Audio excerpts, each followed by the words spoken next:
Listen to the song here in my heart. Who are you, Herman?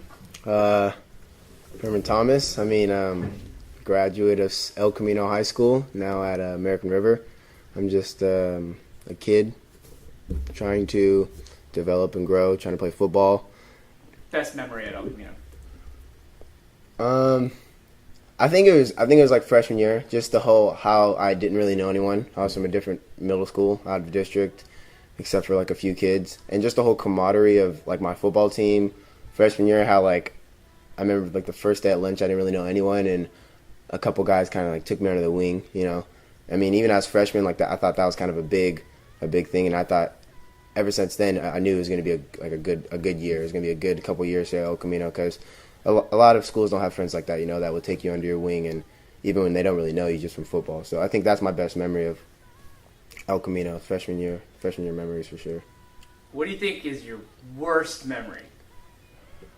Oh gosh. Well, there's a lot I can think of that come to mind when you say worst, but if I could think of the absolute worst, it would probably be failing French class, because I actually really like French a lot, and it was really intriguing to me, but it was my freshman year, and I wasn't on the right track, I guess you could say.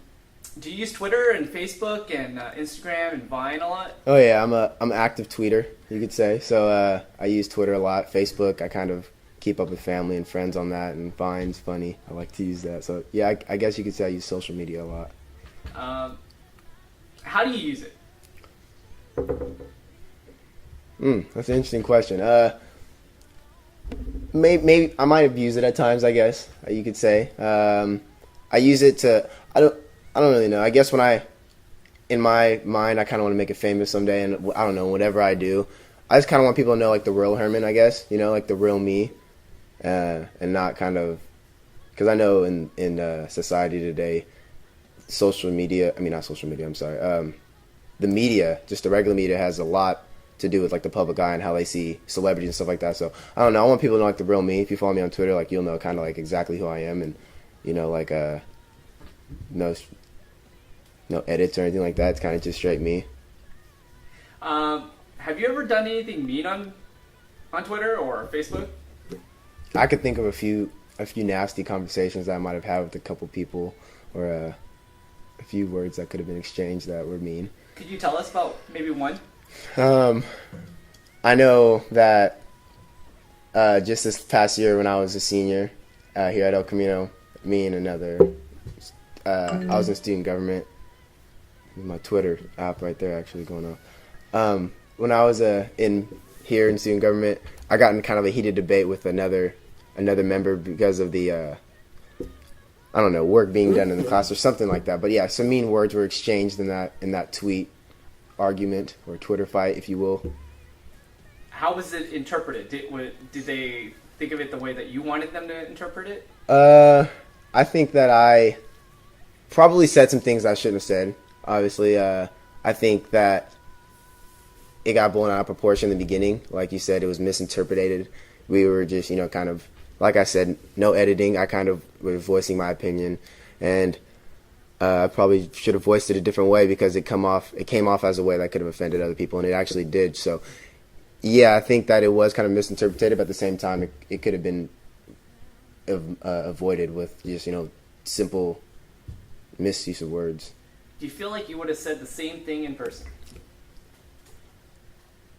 I don't know. I can't say that I would have. I mean, I might have been thinking it, definitely. Like, I might have been in my head wanting to say it, but if I actually would have the guts to say it to the person in their face, I don't know. I mean, I don't know if that might have to do with me personally or the other person themselves, but I don't know if I could have said it in person, to tell you the truth. So why was it so much easier doing it on Twitter? Probably because it wasn't that face-to-face confrontation, that kind of uneasiness of, I don't kind of know how they're going to react, because when you're on the other side of a phone screen, it's kind of easy to just say whatever you want if you don't have to see the reaction and suffer the repercussions. So I think that's probably a big thing. I didn't have to see that person's face and see the reaction at that moment in time, which I said it.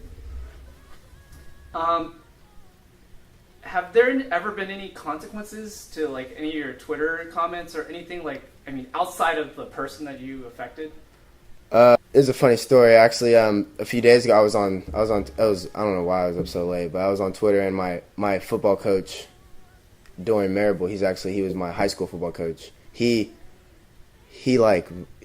replied to me on Twitter, and I didn't even know he had a Twitter. Like, I didn't even know that he was even involved in social media whatsoever. I mean, I knew he had a Facebook, but I thought Twitter was like a whole different atmosphere. And somehow he read one of the tweets I tweeted, and he replied. He replied and said, I think I said, I don't know why I'm up this late. And he replied, you're not the only one up this late. And I was... Consider yourself a bully? Well, I mean, I never consider myself as the stereotypical bully, you know, like the big guy on campus pushing kids in lockers and, you know, actually canning freshmen. But I don't know. I guess like a verbal bully. I don't know, like someone who said things. So I wouldn't think that I was one myself, or I'd like to think that I wasn't, but I can't really tell you what other kids, you know, thought of me, because I definitely could see myself now looking back on it saying something, you know, like rude to someone. So